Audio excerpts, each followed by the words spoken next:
Good morning, everyone. Rob with Health Sidekick. What do you need to finally lose weight and gain health? Because I've been there, obviously, 40 pounds overweight and so forth. But how do you do it? Laser focus and get smarter. The majority of people out there that I'm talking to right now are very intelligent when it comes to their work and raising kids and family and stuff like that. But the majority of people out there when it comes to weight loss are infants, really.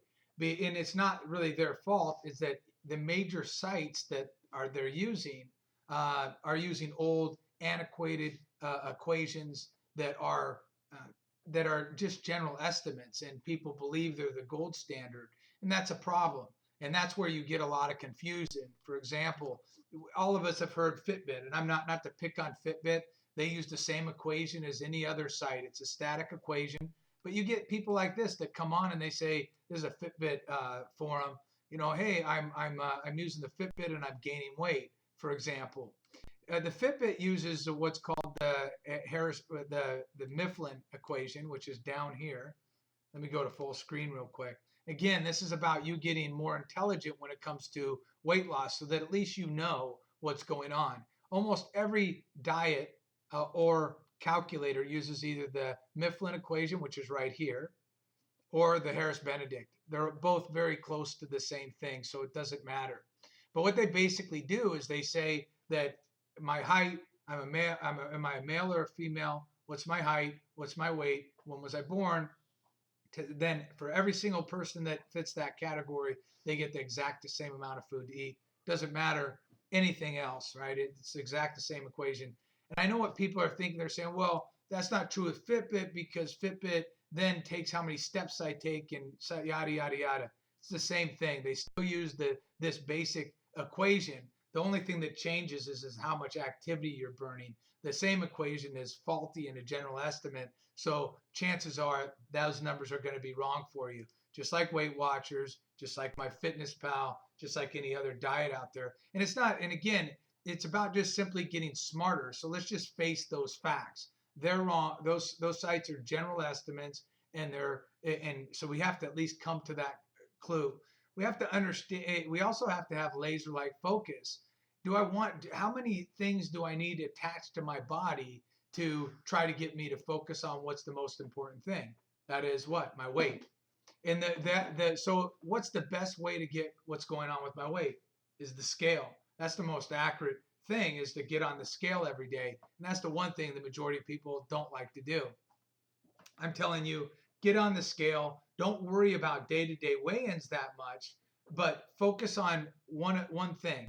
Focus on getting your HSK prime number. I can tell you this.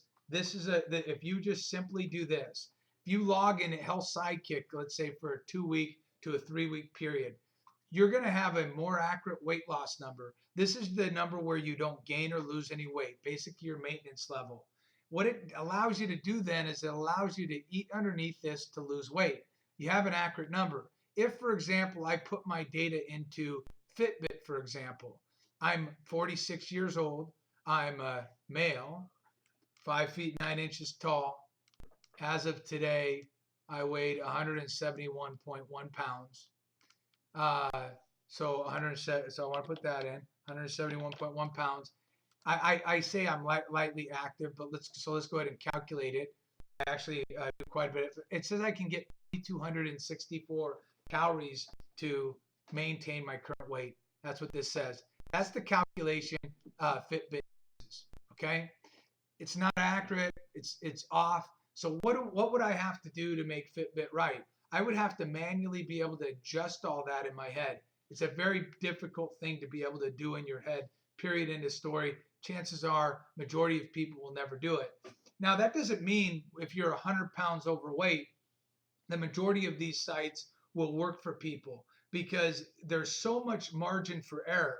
When I'm 100 pounds overweight, if I'm off 400 calories, it doesn't matter that much if I'm off 400 calories a day.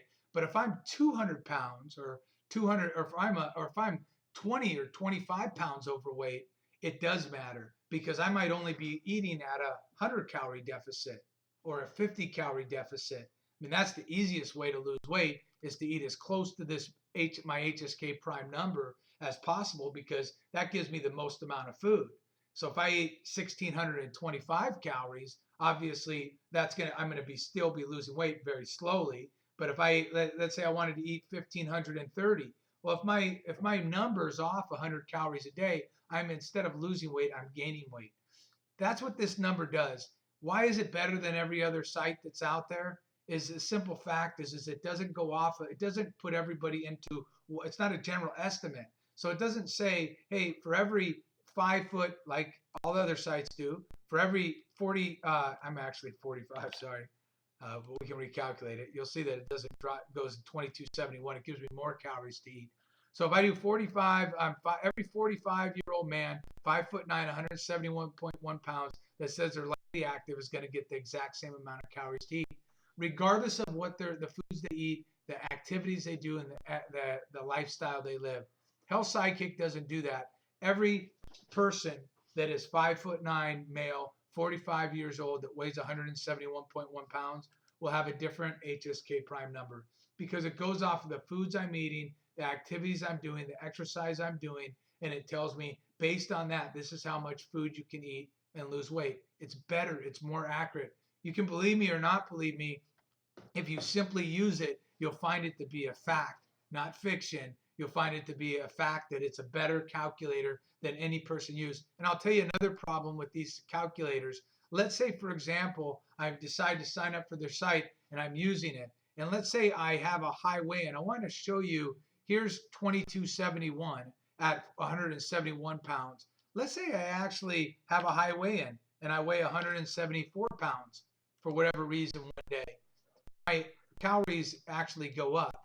Now let's say that let's say what happened is that the reason why my calories went up because the food that I ate somehow impacted me in a negative way. Should my calories go down? This is what happens to people over and over again, and they use all the other sites that are out there, and they're just wrong. And the people on the sites are unfortunately just as uninformed as the people that are the makers of the apps and the makers of the sites. They just don't know, or they don't care. Probably they're interested in just making as much money as possible instead of giving some people an accurate number to weight loss. Hope that helps.